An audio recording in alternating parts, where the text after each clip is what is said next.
২৮,৯০,১৮৩ টাকা ফেরত দেন এবং একজন হাজি কমপক্ষে ৫,৩১৫ টাকা ফেরত পাবেন। কমপক্ষে সর্বোচ্চ ফেরত পাবেন ৫৩,৬৪২ টাকা। আমার মন্ত্রণালয় থেকে ফোন করা হয় না, কারো ডেবিট কার্ড ক্রেডিট কার্ডের নাম্বার চাওয়া হয় না। ধর্ম মন্ত্রণালয় হজ প্রক্রিয়ায় কোনো ব্যবসা করেন না, আমরা কোনো লাভ করি না, আমরা কেবল ইবাদতে সহযোগিতা করে থাকি। এই ক্ষেত্রে আমরা package number 1 package number 2 declare করেছিলাম। তো আমাদের সচিব মহোদয়ের আন্তরিক প্রয়াসে আমার যে বাড়ি ভাড়া করার যে টিম, চৌকস টিম, ওখানে সেনাবাহিনীর প্রতিনিধি আছে, দূতাবাসের প্রতিনিধি আছে, আমার মন্ত্রণালয়ের প্রতিনিধি আছে, ওনারা বাড়ি টু বাড়ি ডোর টু ডোর গিয়ে বাড়ি ভাড়া করেছেন এবং নেগোসিয়েশন করে বাড়ি ভাড়া কমিয়েছেন। খাবার কাছে, অনতি দূরে এবং সাশ্রয়ী মূল্য, ফ্যাসিলিটিস বেশি, ভাড়াটা কম। নেগোসিয়েশন করে আমরা বাড়িগুলো কিনেছি।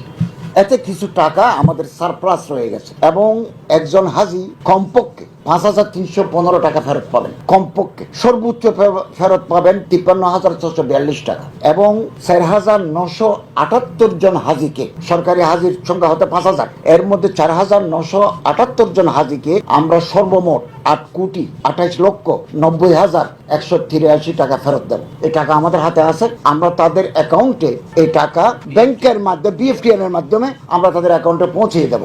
যারা মারা গেছেন এটা তাদের ওয়ারিসদের কাছে সিস্টেম অনুযায়ী পৌঁছে যাবে এবং এইরূপ টাকা পাঠাতে আমার মন্ত্রণালয় থেকে ফোন করা হয় না, কারো ডেবিট কার্ড ক্রেডিট কার্ডের নাম্বার চাওয়া হয় না। কিন্তু একটা চক্র প্রতি বছর মানুষের কাছে প্রতারণা করে টাকা নেয় যে হজের টাকা পাবেন, আপনি এই করেন সেই করেন, এটা করে, এটা প্রতারণা করে। আমরা বারবার এটা সতর্ক করেছি, আপনাদের মাধ্যমে আবারও আমরা সতর্ক করতে চাই। এরূপ যদি বিকাশ, নগদ, রকেটের কেউ পিন নম্বর চায় তাহলে বুঝতে হবে সে প্রতারক। আমাদের সাবধান থাকতে হবে। প্রতিটি হাজির নাম্বার আমাদের কাছে আছে, তাদের অ্যাকাউন্ট নাম্বার আছে। আমরা খুব অতি সত্তর, এটা আমরা গতকাল হজ মিশন থেকে তথ্য নিয়েছি। আমরা এই পরিমাণ টাকা একেবারে গ্র্যাজুয়ালি তাদের অ্যাকাউন্টে পৌঁছে দেবো। ৮,২৮,৯০,১৮৩ টাকা। আমরা এটা না বলেও পারতাম, যেহেতু আমরা ট্রান্সপারেন্সি বিশ্বাস করি, রুল অফ লতে বিশ্বাস করি, সমস্ত কাজ বিধিবিধানের আওতায় আসুক সেটা বিশ্বাস করি এবং এটা আমরা কাজ করি বলেই এই টাকা আমরা ফেরত দিতে সম্মত।